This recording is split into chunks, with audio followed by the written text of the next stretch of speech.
Hi, my name is Madeline Zolik. I'm 20 years old, and I'm here to talk to you guys about what you need to know in your transition from pediatric care to adult care. Like I said, I'm 20. I'm going to be a sophomore at NYU this year. I'm from Jackson Hole, Wyoming. I've been on TPN since 2017, and just before that, I was on enteral nutrition for 2 years. And I transitioned my GI care just about 2 months after my 18th birthday to adult versus peds. So I just wanted to start with some of the questions that I was asking myself while I was going through the transition, right? So the first and foremost being, at what age do I need to leave what providers? Because at 16, I could see an adult orthopedic, but I could not see an adult endocrinologist. And so as I started asking my different specialists, I noticed that there was a very wide age range from actually 17 to 22. And so my one of my pieces of advice would be to start with that, right? And do it ahead of time rather than when you're, 17 or 18. That way, the rug doesn't get pulled out from underneath you and, you have 3 months to find someone new to go see. The next one was, how do I know what hospital to go to and what doctor to see and what factors do I need to consider in doing this? My former pediatric hospital was partners with an adult hospital, but that GI team wasn't able to take me. So I was left kind of looking at this endless array of options, and I didn't really know where to even start. Um, and then, of course, like, how or will I ever get to a place where I have the same rapport with an adult doctor that I do with my pediatric doctor who's been seeing me for 5 years and knows me and knows my disease and all of that? And if I'm going to change hospitals, where's the best one to go to? So as far as factors to consider when transitioning your care, these are just a few of them. The first one being obvious, the distance and location, right? So where is it going to be and how are you going to get there? If you drive, how long of a drive is it going to be? Are you going to be able to drive yourself back home after long clinic days? If you're depending on public transportation, what access does that look like? How far of a walk from your house to the stop and from the final stop to the hospital is it going to be? And think about this in a sense of, when you're feeling unwell and you're having to depend on this transportation, is it going to be there for you in the way that you need? And is it going to be worth it for however long that commute is?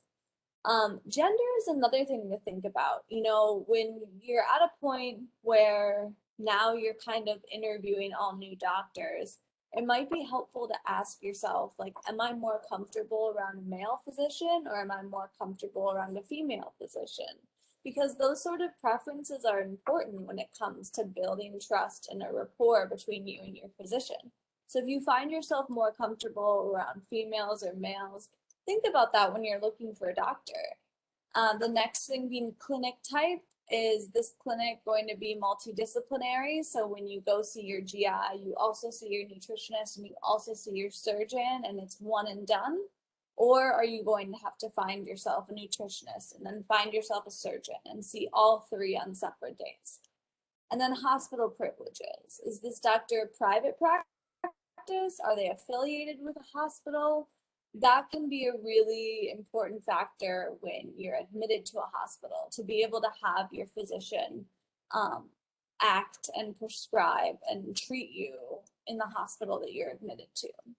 And then one of my favorite things to do is to look at the physician's area of research or published research studies and articles to kind of figure out what their niche is, right? Because sometimes hospitals will list every GI condition under the sun under a physician's specialties.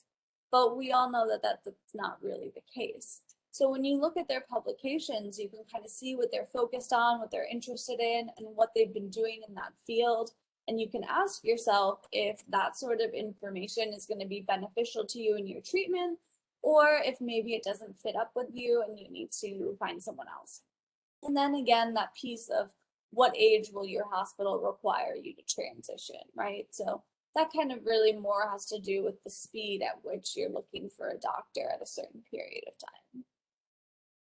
And then what you need to know, the bare minimum, which doesn't really look like the bare minimum, is going to be your medical conditions.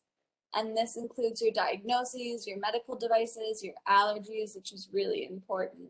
This is the sort of stuff that you need to start off with information-wise. The second being medication. My brother is 17 and he still says that he takes the red and white pill when asked what meds he's on. So get used to knowing what you're taking.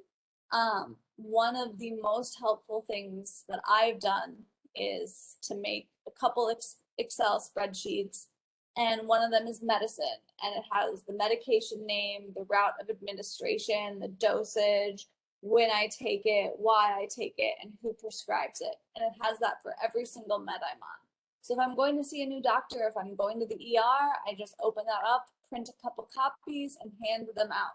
That way, you know, the intern is getting the same information as the resident, who's getting the same information as the fellow, who's getting the same information as the attending, and you don't have to repeat that information 4 times over. And you're eliminating that factor of miscommunication when it comes to entering what medications you're taking into your chart. And then physician information. Get familiar with your doctor's contact information. You don't have to memorize their phone number, but at least have it in your phone. Another good thing to do is to kind of set a separate ringtone for your doctor so that you don't miss a call if they call. Know what hospital they work at and what clinic you see them through, because with that information, you can give it to someone and they'll be able to look them up, get in contact with your doctor, and figure out what the best next steps are. And then when do you start, right? I suggest that at 16, 17, you kind of start preparing to transition as if you already did. You know, start taking on the responsibility of scheduling your doctor's appointments and doing your refills of medication and making sure the follow-ups are scheduled on time and all of that. Because that way, if you slip, your parents or your caregivers are there to help you. It's not, you know, a do or die situation. It's kind of like walking with a crutch. And this way you'll get a better idea as to how much work you're going to be doing a day for your healthcare. And then you can start kind of incorporating things around that. The biggest changes that I've noticed. You're in charge, you're the center of your care, and you have final control on decisions regarding your care, you know, rather than being a pediatric patient and a doctor kind of looking at your parent and asking them what's going on. In the adult world, it's you. And if it's not centered around you, you need to find a different position. I kind of find that doctors are busier, but again, that may be my personal case. My GI has to see 24 patients a day in order to be considered full-time. It's a lot of work, you know, you're now responsible for staying on top of your refills and follow-up appointments and your daily medical care, on top of whatever else you're doing. If you're in high school, if you're applying to college, like it can be a lot of work, which is why I suggest starting early. You're allowed to walk around the adult hospitals. When I was in my pediatric hospital, they like tagged you with like a literal ankle bracelet. So if you walked by an elevator or by the staircase, alarms would go off and the doors would lock. So that was kind of a breath of fresh air to be able to walk around without like setting any major alarms off. Coordinating communication between doctors is vital, and it's harder than you'd think. You know, you really have to stay on top of it. And these are small changes, and any change is scary, but in hindsight, they're small things. I mean, you've been taking care of yourself and your body for your entire life.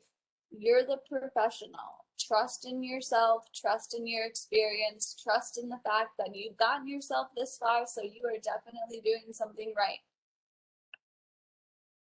And then this is just some bullet points of things that I suggest. I like to say, be prepared to be unprepared. I like to keep an emergency kit on me with like an ostomy bag change, central line dressing, and then a couple pieces of gauze, and then, you know, some of my PRN meds for nausea and pain. Lists are your friend. If you write stuff down, you print off copies, that is eliminating the stress and repetition of repeating your medical history over and over again. Try to go to if you're seeing a doctor for the first time, I kind of suggest going to see them alone, because then you're the focus, you're the one that they're talking to. There isn't anyone else in the room for them to direct their attention to you. Appointments following that, I find that, you know, it can be useful to bring someone. But that first time, I think, go alone, gauge the doctor out. Remember, you're trying to find someone who's a good fit for you and not a good fit for, you know, a member of your family or a caretaker. Find a way to keep track of your healthcare separate from everything else, whether it's like a planner or a notebook or a binder or like an app on your phone. There are a lot of great apps that track like medication and appointments and symptoms. And then use your knowledge of what doctors you liked in the past for your search for a doctor now in the future. And get yourself a medical ID. I really like the My ID company because they make little stickers, which are QR codes, which will bring up all of your medical information. And I'll stick them on like my wallet or the back of my ID. And that way, like, I also have a bracelet on, but just in case, those two things are there to back me up. This is a page from a resource I highly suggest. It's called Got Transition. It has a whole toolkit, step-by-step instructions for what you should do at what age to transition when. And, you know, I did put that slide up of what things are different, and they actually had this on their page as to what was different between pediatric care and adult care. Highly suggest checking them out. Other resources, there are tons of Facebook groups. Two that I suggest would be Teens with Tubes and then College Bound Spoonies. The Oli Foundation is another great place. And then, of course, obviously, IFFGD is an amazing resource to turn to anytime you need help with your transition to healthcare or just healthcare in general.